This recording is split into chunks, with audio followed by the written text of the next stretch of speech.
Bonjour et bon après-midi, Nabiso Banso, Penabino Banso, Bokolanda Biso, dimanche et là mon Nabiso, Nabino Banso, au Bokolanda G-Cam Télévision, Ngai, Mbi à chaque Chadrak Nazakane Sangoma Kassi, Yakozala Liboso, Itando Ike, Abino, Koya, une fois de plus, na émission, Nabino Bomesana, Nangoto Pena Manaka, Nabiso, il y a les grands débats au Bomesana, Nangokolanda chaque fois.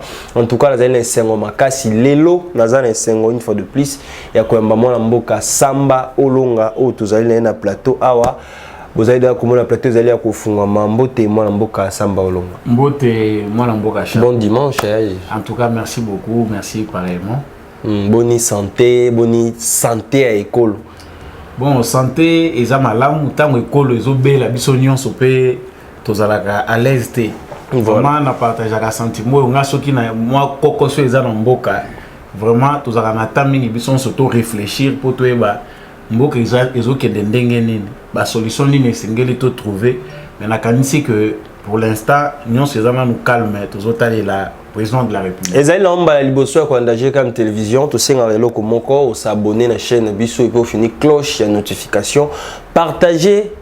Émission na bande comme suspect bazali nzinga na opo na kolanda maema koleka na GKM télévision pour tata mokonzi mboka son excellence Félix Antoine Tshisekedi asila kibongo kozonga lobby na ville province ya Kinshasa après quelques séjours na niveau ya libanda ya mboka topé na Europe tokolobela likambo yo FARDC malgré batu basili koloba belé to beti ngambo est ya République démocratique Kara Kassi FARDC a travaillé toujours dans le silence. Beaucoup de plus de détails dans l'émission Mboka Samba Olonga et puis Tokolobela. À bientôt, Jean-Marc Kaboun à cause de la citoyen simple paix à cause de la traduit dans la justice pour outrage contre chef de l'État.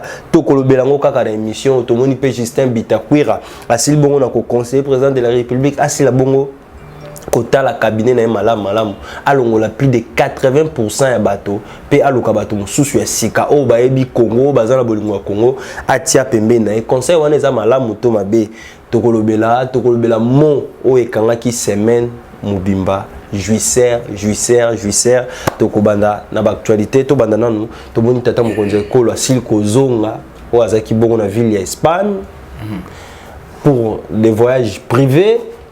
Et boti polémique awa yango bimisi mo juisser et pas à moi Mboka Jean-Marc Kaboun. Bon, nakanisi que mo jouissance juisser il fallait d'abord tout définir en malamu jouissance ces années. Voilà. Et à moto kota na moi Mboka Jean moto azako jouir moto ko jouir na moto kinaye. C'est ça. Parce que jouissance ces âmes bêté. Voilà. Ceux qui après avoir travaillé na normal mutu nyonso yo azwaka fruit ya mutu kinaye azali na droit ya kojouir na ba fruit ya mutu kinaye. Voilà. Alors jouissance c'est kokoma mabe ceux qui mutu azali kojouir au détriment d'autres individus. Alors jouissance yo Jean-Marc Kaboun abimisi parce que moi je pense que les gens ont étonnant. Premièrement d'abord moi je vis Jean-Marc Kaboun dans la peau des kabylistes. Tant que le mot jouissance déjà, Toyoka qui a mon aminoko ya bakabili c'est presque nyonso. Je n'étais pas non plus étonné ya koyoka mon jouissance parce que na komi ko comparer Mikolo et Jean-Marc Kaboun na Pero Louara. Parce que Pero Louara na yé bakoko kokana parce qu'ils n'ont aucune retenue vis-à-vis du président de la République. Pero Louara azali na bamona yé déplacé parce que au moni na Congo soko lingi osala buzz batbalanda o mingi tu dois inventer des bêtises. Au la consommation publique pour attirer bateau bayaka vers Rio. Jean-Marc Kaboun a choisi le mot jouissance par rapport au président de la République. Mais c'est étonnant. Na uta Hollande ne refi à lobi que richesse oya zanango ezali lié na fonction occupée qui mutunyo sayebi que soko za député na Congo après quelques mois tu peux te construire des maisons. Oui, ce pendant que yo zaye ko tonga banda ko anozaki juisserte. Pendant que vous avez gagné des millions dans l'Assemblée nationale, Jean-Marc Kaboun est venu fraîchement de là où il est venu, de Kamina. Usurpation d'identité dans la personne de Jean-Marc Kaboun a fait usage de faux. Usage de faux, pourquoi? Parce que c'est du connu par Congolais. Il a honte aujourd'hui d'aller même dans Kamina, combattre à Malamu, pour ça la même quelque chose qu'on a. Pour installer le quartier général na Kingabwa. alors que na Kingabwa wana ayeko vanda ayeko peut-être kubanda kubundana na batu mususu baza ba Kinois bana Kingabwa ba Jekoko déjà bazala qui est bien implanté na Kingabwa. Voilà. Il a refusé de rentrer chez lui parce que normalement il devait être soit à Kamina soit à Louisa. Mais le rôle ba yebi que azali muto sela ki usage de faux, il s'est réservé. Wande lo waliboso. Et loko ya mibale nazolo bakangona bitando nyonso. Zwa ba photo mibale. Ndenge to koloba noa zwa photo ya Jean-Marc Akabund na 2016. Zwa photo ya Jean-Marc Akabund ya lelo. Comparer ba photo wana mibale talisa yango oyeba nani joueur ya solo. Nani akoki ko remercier muninga parce que na vie oyo bato baza ingrat. Les gens ne savent pas remercier. Tant que Jean-Marc Akabund bazo tchaye, n'y avait-il pas d'autres personnes au ba lutaki bazali pe na ba capacité ba koya ko tcha bango ba secrétaire général. Il n'était pas exceptionnel non plus parce que bazo ki ba tcha secrétaire général, ils en a bato ba bunda na IDPS ba kufa misu mibale. Olobil comme très important, usage de faux, to moni Augustin Kabouya passe les kolobelango a kosaki identité parce que pour alukelo comment quoi profiter na IDPS. Les Cambonines et Batamination à usage de faux à Jean-Marc Kabon. Pour Etienne Tshisekedi a nommé secrétaire général, Abane ko jouer un équilibre géopolitique. Voilà. C'est-à-dire équilibre géopolitique et c'est que le président Azali et ressortissant espace Grand Kassai, voilà. Il faut secrétaire général Aouta soit na Katanga, soit na Bas-Congo pour la plupart des temps, soit na Est voilà. Pour la partie ya bande qu'on a vu sur espace linguistique soit téléphone. Jean-Marc Akabund a trompé à cause ça que Azali Katangé pour nommer secrétaire général. Et là-bas, alors qu'en réalité, Azali Mou qui était originaire de Louisa, Azaka Sayen, bato ba yebie ba kota bota mande ya mwana bato ba yebie kazalaki wana il faisait ses affaires ya côté ka ba makayabu. C'est pas mauvais. Neti ngai na zamu tutuna kota na ba détail pour aller dire comment il a été élevé ndenga komi wana. Biso to kumbundisa ka élévation te. To bundisa ka nde ingratitude. Parce que aujourd'hui, mutu nyonso pa ko gagner vie. Mutu pe akoko longwa na se akomi likolo. Mais loko biso zo combattre c'est l'ingratitude. Jean-Marc Kabund ne peut pas aujourd'hui s'attaquer au président Félix Tshisekedi. Tant que Félix Tshisekedi a remarqué ma bêtise nyonso Jean-Marc Asala qui a usurpation d'identité. Tant que Etienne Tshisekedi a koufi batebele basenga ki na Félix Tshisekedi qui a nommé lisusu Jean-Marc Kabund comme secrétaire général. Mais Félix Tshisekedi comme c'est un azamutu. Atali que Mouto yaza brave. Voilà. Toujours reproché l'autre côté. Mais malgré ma kamwasali auto battre la ye. Le quoi la paix batumusu a balobi que to garder ye aza brave, aza courageux. Nous devons continuer à les garder. To bomba yena nous secrétaire général. C'est à ce moment-là qu'on ne devait plus parler de Jean-Marc. Alinga kaza la relayer au second plan, balinga bacha mutumusu secrétaire général. Mais Félix Tshisekedi a supporté. Bato ba yebi Jean-Marc était mutu ba ko s'étonner les lots.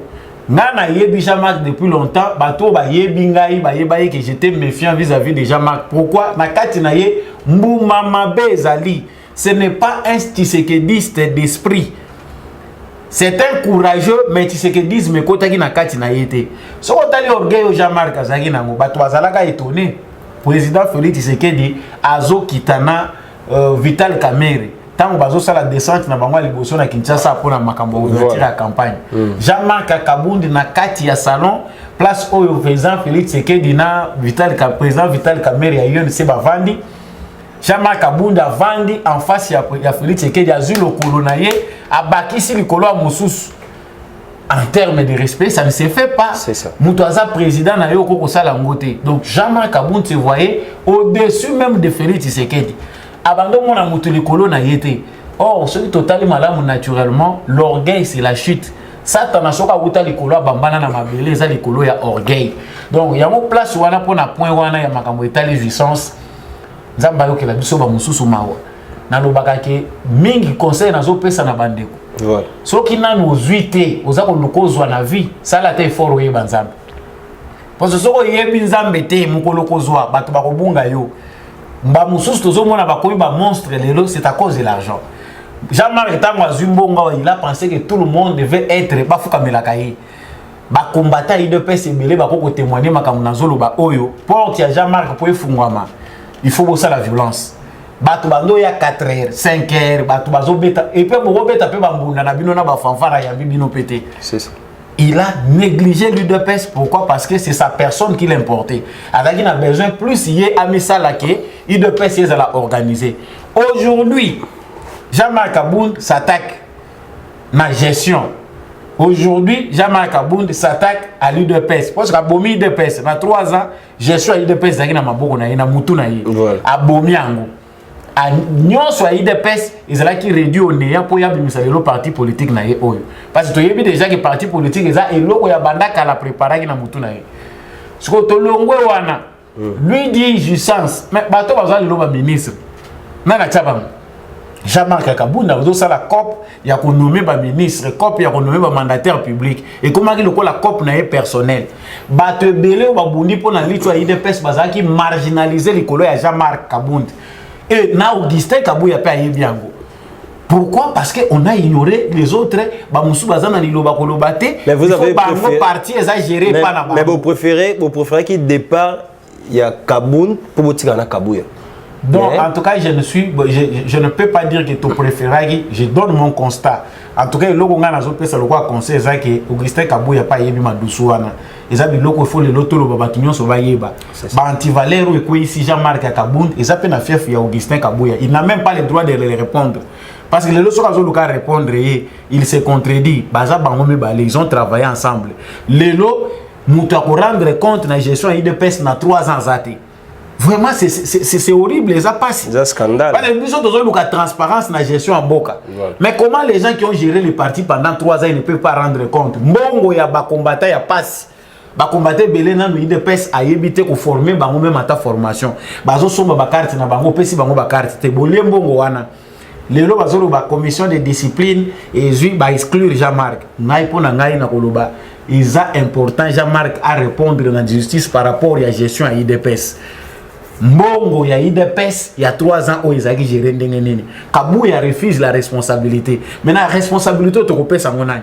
Et ça biloko yo ils ont fait ça pas sina kanda. Moi j'ai dit le président de la République aujourd'hui ne peut pas s'occuper de la IDPS parce qu'incompatibilité est ali.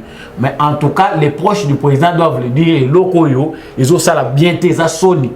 Ça, ce n'est pas honorer la mémoire de l'UDPS, ce n'est pas honorer la mémoire de Tchen Tshisekedi. Il y a autant là que na katia l'UDPS pour te parce que c'est un mauvais départ. Donc, on va retourner compte na mutute. Aujourd'hui, bon, on s'est géré na l'UDPS. Pour le locabu à lobby na 3 ans, je n'avais pas de signature. Sauf à lobby na lobby que na signature T, j'étais un secrétaire général kaka ya bongo. Ce que le bongo nyon so yo ba saleli a na l'UDPS, qui va rendre compte de ça? Eza biloko tout ça ko dénoncer yango, eza yango té. Jean-Marc Abound qui parle de jouissance, outre Makamousou sur Balobiawa. Parce que Mazolo va jouissance pour nous aveugler, nous. À Sakananabiso. Mais comme il parle de jouissance, moi je pense que, et là où il y a mon nene Oyo, il faut que ça, il faut d'abord, il y a témoigné que 100 millions de dollars. Bah, des millions, 100 millions, des millions et des millions, et puis makana kacha ba jet privé, et qu'il n'a qu'à ba paradis fiscaux, et qu'il n'a qu'à ba mboka ba paille. C'est qu'il a l'information. Procureur général, batika koko sabiso makamba au jeep, ou makamba outrage à chef de l'État. Non, tout ça a besoin ya sa procès ou information au Jean-Marc Abound lobby qu'il montre au procureur général. Les millions où il y a à faire allusion à Mouezo Bimekendakana Badjip et Bimakandengenin. Parce que nous ne pouvons pas vivre comme ça. Il faut toyer la vérité. Comment il y a accusé? Parce que nous avons mis tout dans la banque, nous avons mis milliards. Où il y a biso. Si il y a millions, il y a millions, et puis il y a une banque privée, et puis il y a une banque centrale, et puis il y a une affaire nine. C'est là où il devait nous éclaircir. Voilà. Tomoni, à bientôt Jean-Marc Abound, citoyen simple, peut répondre dans la justice, mais nous avons traité vraiment que Kangaï pour outrage contre le chef de l'État, aujourd'hui, sentir un peu léger par rapport à... Il y a un lobby que, en quelque sorte aussi, il ne faut pas beaucoup se focaliser sur lui. Quand il y a un raison. Parce que plus, tous allez calculer plus, et pas les Congolais, la question qui va calculer le gouvernement. Ils ont un système au Kabila qui est le biso. Ceux qui basent sur la pression et la question qui est là pour nous malamu, ali baso forger, battre la forger Jean-Marc. Et bien là, la police va tirer dans nda kunaye, ou soit disant non, va retirer kaka jeep, voilà na moni za ko bikela mutu succès wazo mérité. En tout cas, laissez Jean-Marc tranquille là qu'il ne répondre yé mo na procureur. Et moi, je demande au procureur général à la delaka ba dossier oyo, ils allaient logique. Ils allaient ba dossier à recréer dans le populisme. Moutoua bi maloko la zana valeur, la zana tina alors que zana tina te. Députation na ye moko le bien moi, alobi que loko la ba bengana ki ye moko a milongola ki na parti te, moyen ba longola moyen ba exclure comme député, ba longolé comme député ezate. Mais immunité na ye bazo senga ke ba longola ngo po akende nanu pour la justice. Que tout le monde sous Franck Dion a s'attaquer une fois de plus le président de la République, gestion, Mboka Eza bien té, Makamboza bien té, président, comment fait-il, président de la République, Mboka Eza n'a pas, c'est en état de guerre, Bounagan Eza n'a beaucoup à bateau sous, président a voyagé à ça le déplacement. Franck Dion, Mbisa vivaka na mai, sauf Mbisa na mai, hôtel Libanda, Mbisa Koufaka. Franck Dion, c'est un politicien Madine Kabila. C'est la fabrication à Kabila. Mon usine, il y a fabrication politique, il y a politicien par Kabila. Et ça, usine où normalement, ils ont condamné à la disparition avec Koya et Félix Tshisekedi. Tout le monde a résisté, va continuer à résister contre les politiciens. Félicitations, papa. Là, c'est ça qu'on va sauter. C'est ça, vous savez là. Il faut suivre cette attitude-là. On a besoin de nouveaux visages. Franck Diongo azo diembe siko ba diembe la kate soit ça la cop na Moïse Katumbi ndingo zo ça la cop no malembe za business alar Franck Diongo yo votaki Tshisekedi te ozaki na prison Franck Diongo na prison oyo kotaki oyebisaki batu nao ba voter nani oyo Fayulu bon Tshisekedi a mission na mawa po Kabila ko kai ko sala ngoti Félix Tshisekedi na bonne volonté na ye ezalaki promesse na ya campagne aye abimission Franck Diongo na boloko. So obimi libanda ou matisi bancher. Donc balongolo de prison, bacha au ministre, bacha au mandataire. Mais boti ko sakana na batuko, ça dit parti à Tshisekedi ezana mona bato ko chate. Bazo aga bino ba malfaiteur bacha kabino. Baza Franck Diongo ezaka wapi? Base ya Franck Diongo ezalaka wapi? Franck Diongo aza tete là. Est-ce que Franck Diongo peut descendre chez lui na soki azana lodge soki akata okombe, bato to mona bato ba kolanda Franck Diongo. Na Kinshasa awa baza Franck Diongo ezalaka wapi? Nous avons des politiciens fabriqués à l'époque de Joseph Kabila sur base de médias. À l'équipe bien Zoloba, Zoko Sazofinga Kabila na pourquoi Ané Bengie, Azakane politicien à Kabila. Les gens comme Franck Diongo sont une fabrication de Kabila. Batika Kodiembe la Bisso. Voilà. Motuna réponse au psy ko pesanga ici ko inspirer nga pe na question moko pe batupe bazali komi tuna. Lelo Bengi Franck Diongo Bengue aza opposant fabriqué il y a Joseph Kabila. Lelo Mayem Kabund a koleka koloba loba na média. Pourquoi pas batumsu baloba été Kabund aza opposant fabriqué à moi mboka Félix Tshisekedi parce que ekoloba déjà na cessé. Non, bon problème où ils d'abord il faut que Félix Tshisekedi est un démocrate. Différence ezali makasi entre Félix Tshisekedi et Joseph Kabila. Voilà. Différence à Tshisekedi et Joseph Kabila ezali que Tshisekedi n'attend pas que batuba fingaye batuba salama baya bakanga bango bachana boloko. Non, voilà. La justice fera son travail. Mais ce qui Félix Tshisekedi a une intention na limité parce que Jean-Marc Ndenga qui est en opposition. Les lois qui sont en opposition. Ceux qui ont opposé à Félix Tshisekedi ils ont lobby carrière na politique ils ont comme anine. C'est qu'ils ont un garage. Hein? Pour avoir un garage, même aux yeux de l'opinion, il n'a pas du crédit. C'est un aventurier. C'est-à-dire, ceux qui ont accueilli pour distraire, ils ont un bateau, c'est pour la Jean-Marc. Bateau baza ya PPRD bao baza komona ngo baye ba musu baza méfiant de wangabi bon débarras. Un démocrate ne peut pas user de ces méthodes là ya kozwa mutu ko China opposition pour lobby aya ko mata ceux qui a mati à côté côté non ils ont un sens c'était nga onga naza ko yeba na accepter ça que oui Kabund Jean-Marc Kabund asa zindi na ye na potopoto akozindanzela moko na bato FCC pour bato ana ekolimwa nyonso. La vraie opposition ezaka na kati ya système UDPS et ça n'a pas encore commencé cette opposition. Bon makambo tozolo ba Franck Diongo fabrication à Kabila ça c'est vrai mais Félix Tshisekedi ne va pas fabriquer des aventuriers. Félix Tshisekedi va fabriquer des hommes politiques, ba hommes d'état au baza capable aujourd'hui ya ko servir Congo avec fierté na sens nyonso ya patriotisme. Ezaka biloko muso tozomona la awate. Voilà, tokota sika na matali Est République démocratique du Congo, bandeko basili ko koma ba message ba lobby cette fois-ci vous êtes emporté par les Makamba Kaboun, Makamba Boy parce que cette semaine des équipes vraiment mouvementées na Makambo belé to moni pe tata mokonze kolo azongi na mboka et bombi pe makambo belé wana ba question mususu to solo nango si makasto sona ma matali force ya République démocratique du Congo ndenge nini parce que jusque là malgré Bunagana et ko banate est-ce que Bunagana mobimba ndé eze pa ya ba force ya libanda to eza na parti moko bonde esile ko zoma ngambo banguna to pesa sangwa bien parce que ndo au manyola kaona malamu.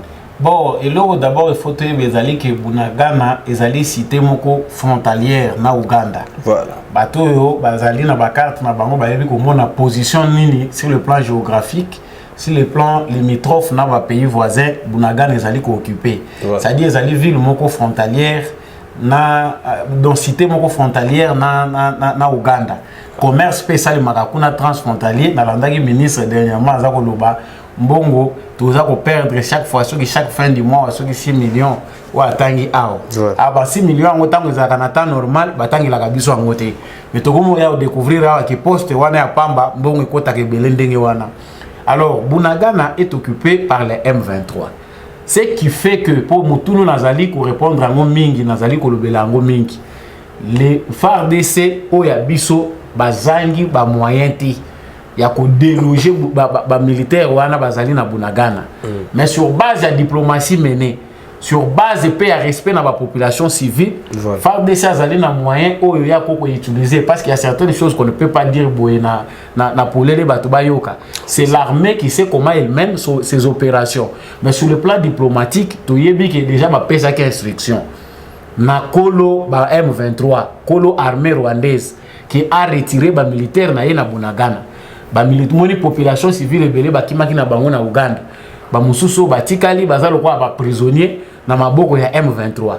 Alors sur base des injonctions qui ont été données na Paul Kagame qui a libéré ya mwana moni ba observa qui calme wana so tali tous ces derniers temps affrontement pendant zana noté et ça par respect à ba principe parce que la communauté internationale peut azana rôle na ye a jouer kana ba conflit Congo tozo s'engager te ka biso moko ka boy sans toutefois pe kota la voix ya ba pays zo entouré biso même si baza parmi bango ba prédateurs bazali mais ceux qui M23 ou bien armée rwandaise où ils allaient occuper sol congolais ba yo kimbela wana te la communauté internationale déjà biso to yebi ordre ils allaient na armée na biso ba yebi à quoi ils doivent s'attendre wana to yeba monter ko salima quand ba ko sala ndenge nini notre armée est prête ya ko deso ko tia bango hors état de nuire sur tous les plans. Kasi so to le bela lobi pe makambo bi communauté internationale tout temps chaque fois to Rwanda za soutenir par boy mais lelo États-Unis batuba kolba chaque fois to le États-Unis prêt à sanctionner, États-Unis prêt à faire ceci, États-Unis situation actuelle par rapport à guerre par rapport à même que le Est République démocratique du Congo, États-Unis a télémi wapi parce que na ba CC nous ko bima États-Unis yemo ko soutenir Rwanda, États-Unis yemo ko soutenir RDC au juste jeune États-Unis a joué par rapport à même que le Est République démocratique du Congo. Chaque fois qu'il y a ça la analyse na linga na éveiller conscience ya ba Congolais et loko d'abord premièrement ba Congolais sengeli ba yebezali que avenir ya ba Congolais il faut se décider et se dessiner dans les Congolais bangomoko. Voilà. C'est-à-dire, nous nous attendons pas que la communauté internationale vienne à notre secours parce que biso toyebi que tous les victimes il y a injustice mounene ya communauté internationale pendant plusieurs décennies. Les équipes complot na bango qui va comme ça biso na situation oyo pour Congo tous les victimes ba richesse na biso.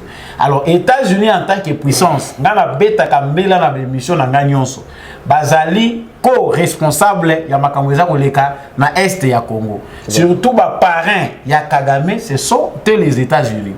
Na analyse logique toyebi que ndenge Félix Tshisekedi accéda qui na pouvoir. Logiquement les États-Unis d'Amérique doivent tourner les pages na ambition na bango ya ko balkaniser Congo. Ndenge ba ancien dirigeant na bango na ba famille riche na bango lokola ba famille Clinton ba Bill Gates bazali ko penser pour na ba richesse na bango alors que tourner peut pas les facilité mon état aux États-Unis il y a bato na kati ba réfléchir ka pe na ba manière rebelle. C'est ça. Na kati États-Unis bato maboma pe bazali. Ba kuluna pe bazana États-Unis. Bato bongo pe bazali bato ba mona ka musika. Ça dit na kati na bango bato ba mona ka musika ba mona ki tete danger zali. Ce qui te tiki mboko rezo kende ka bo to ko perdre la nyonso Chine akokota et déjà Chine azali na makambo ebele sur le plan économique. Yango moni États-Unis andimaki ko soutenir Félix Tshisekedi à accéder au pouvoir. Mais biso Congo on est allé bisoter. Mais nous avons aussi le droit de voir ces choses là sur la dimension internationale. C'est-à-dire les États-Unis lelo basi ba décider Kagame aza mutakala devant mokili mobimba. Ba yebi nyonso ye asalaki na Congo. Nyonso ya zana kati ya kosala eza le sous secrété. Liboso bando bomba ngona mikanda. Liboso ba mizelaki presse international ba kangaki ba congolais minoko.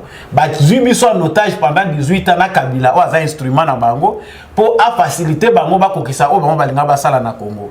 Aujourd'hui dossier à Congo est commis soni munene pour la communauté internationale. Loko les commissions même bango pe ba américain ba moni ke komi okole bango na po.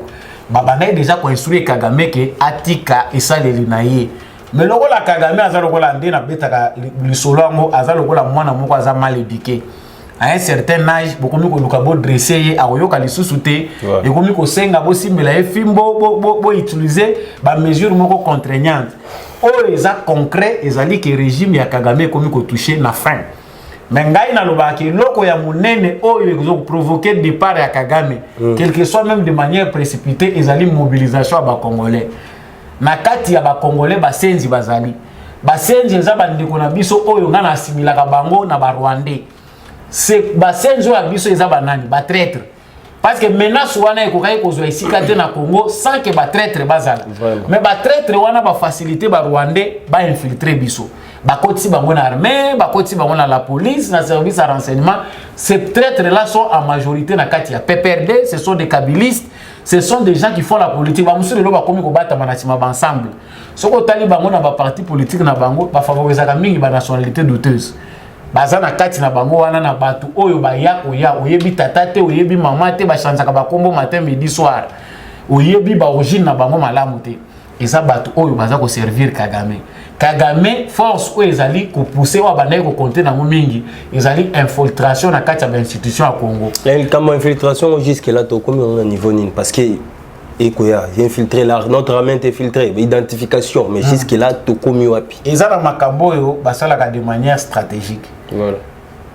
Balobaka la vengeance en français balobaka la vengeance est un plat qui se mange froid. C'est-à-dire ndenge oza boso lingo se venger malamu et sengeli nano o kitisa motema oza la pio po oya kosala mona désordre te. Nous Congolais lelo tozali dirigé par un digne fils du pays, des pères et des mères congolais. Toyebi ke ezali pona biso réponse na ba prière na biso. Voilà. Ezali effort munene kozala na présent lelo lokola Tshisekedi. Même si bato musu bazomona ke za lelo, mais Tshisekedi est une bénédiction. Pour to longwe na malédiction. Maudit soit un pays qui sera dirigé par un étranger. Bato ba yebi amo que ça soit Coran, que ça soit Bible, ba yebi que nous avons été sous la malédiction avec Joseph Kabila. So lelo Félix Tshisekedi aye comme ngai vraiment les questions à partie prité pour nangana yebi que avec Félix Tshisekedi le Congo aujourd'hui est entre les mains des Congolais. C'est ça. Musala o Félix Tshisekedi to kosala de manière systématique ezali nettoyage ya ba institution na biso nyonso. Ba mo déjà ba komi ko banga place bazali na yebi que ça soit dans les services de renseignement, que ça soit dans l'armée. Déjà pression auto komi ko tia bango ba musu ba ozomi kimela bango moko ngana senga bango dernièrement ke bozo avion bo chawana bo ça l'appel na ba volontaire rwandais o bali ko zonga bo cha HCR abanda ko identifier bango bazonga na Rwanda tango ekomi parce que biso tozo kanisa non te ko simba no machete te biso toza na droite toza biso te toza la lokwa na bonyama oyo bango bazaki na biso pe toza la bongo biso pe toza machete to banda ko kata batu mitu eza culture na biso te